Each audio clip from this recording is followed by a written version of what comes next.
So after reviewing the MG IM5, which is a decent premium MG, let's have a look to see what the SUV counterpart is like. This is the MG IM6. It is taller, which means it's more practical and might even be easier to live with. Let's have a look to see what it is like. Hello everyone, welcome to Everything Cars and More. This is the #1 place to be for car news and reviews. Sit back, buckle up, let's go.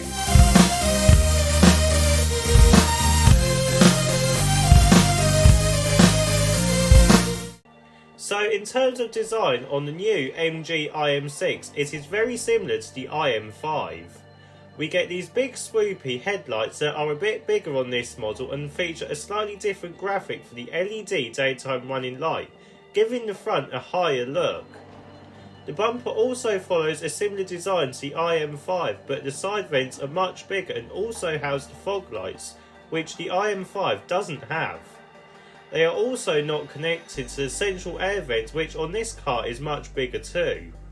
The overall design though does actually look a bit sportier and more athletic than the IM5, which I do quite like. Moving around to the side of the IM6, and it is very similar to the IM5. We do get some flush door handles and this curvy design, giving it a premium look.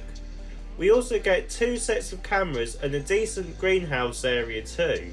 What is different is the black panel lower down, and this was added to give the car a sleeker look, which I do think helps. The wheel designs are the same as the IM5, which is a bit of a shame really, as also they do look a bit cheap looking, but they are livable, especially if you go for the performance model.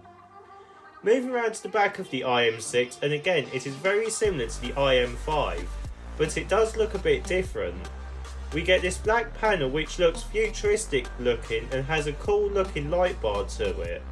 We also get this big ducktail spoiler, which I think makes this car look a lot like an Aston Martin DBX at the back. What do you think? Let me know in the comment section below, and whilst you are at it, don't forget to like and subscribe. We don't get this body coloured bar on the IM6 like you do with the IM5, and I do think this does make the car look sportier and clean looking. The bumper is also slightly different to the IM5, as in the fake side vents are much bigger. We also get the usual IM logo and the MG lettering in the IM font. Right, let's have a look and see what battery and motor options you can have with the new MG IM6. So for the battery and motor options, you can only have 2 options. The first model is the long range version, and this uses a 100 kWh battery pack and a 408 brake horsepower motor. This can do 0 to 62 in 5.4 seconds, which is quite quick, but the range is very good at 388 miles, which is good and decent for an SUV. The final version is the performance version, and this uses the same 100 kWh battery pack, but this time it has a dual motor setup, giving it 4-wheel drive and a huge 752 brake horsepower.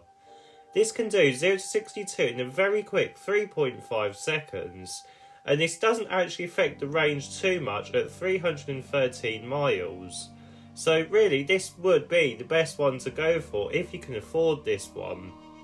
Talking of price, the MG IM6 starts at £47,995, which is a lot for an MG, but is about right for the types of cars it rivals.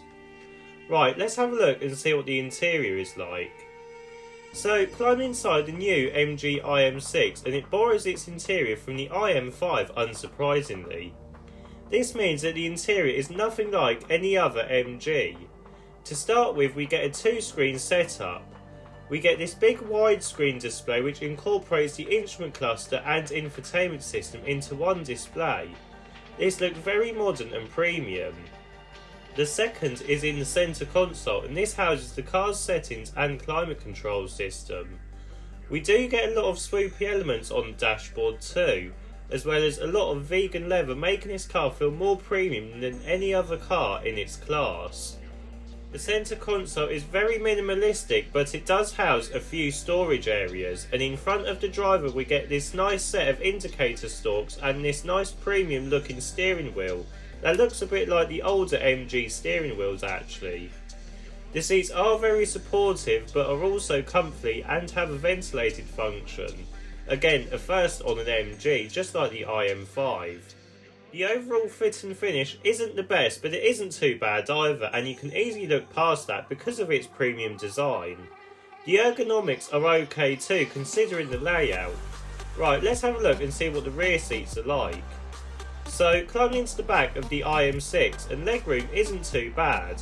Headroom is also slightly better than the IM5 because of the slightly taller roof, although it is still sloping. There are some premium touches as well as an armrest and some air vents, but the seats do still sit quite low to the ground just like the IM5. This means that you still sit in a squatted position. I didn't think the IM6 would be quite as bad because it is a taller car, but it is actually the same as the IM5, which is a bit of a shame really, and if you want to carry tall people in the back for a very long while then this may not be the best car for you. Right, let's have a look and see what the boot space is like. Opening the boot to the IM6 and you are welcomed with a 665 litre boot space with the seats up. This is very practical and there also isn't any load lip too. Also, the boot opening is quite low down, making it easier to lift heavier items in. It is also just over 200 litres bigger than the IM5. If you fold the seats down with a 60-40 split, then this increases to 1,640 litres again, which is very good. There is even a 32 litre front boot to store your charging cables in. This is actually double the size of what you get in the IM5, which is very good, and you may be even able to put your weekly shopping in there too. So in summary then, what do I think of the new MG IM6? Well, just like the IM5, it is an MG, so to start with, it means you get a 7-year warranty, as well as a decent battery range that is quite accurate going by MG's history of electric cars. The style is quite decent and premium looking, and it actually looks better than the IM5, which is still a great car. The interior has a premium feel that we haven't actually seen from MG before.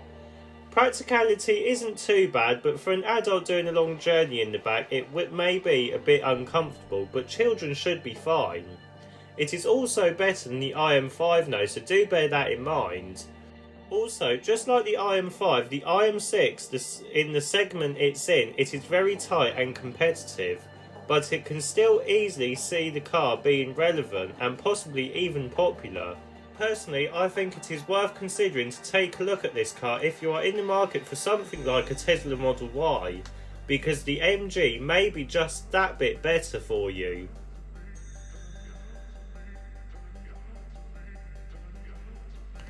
If you like this video, please don't forget to like and subscribe. See you in the next video.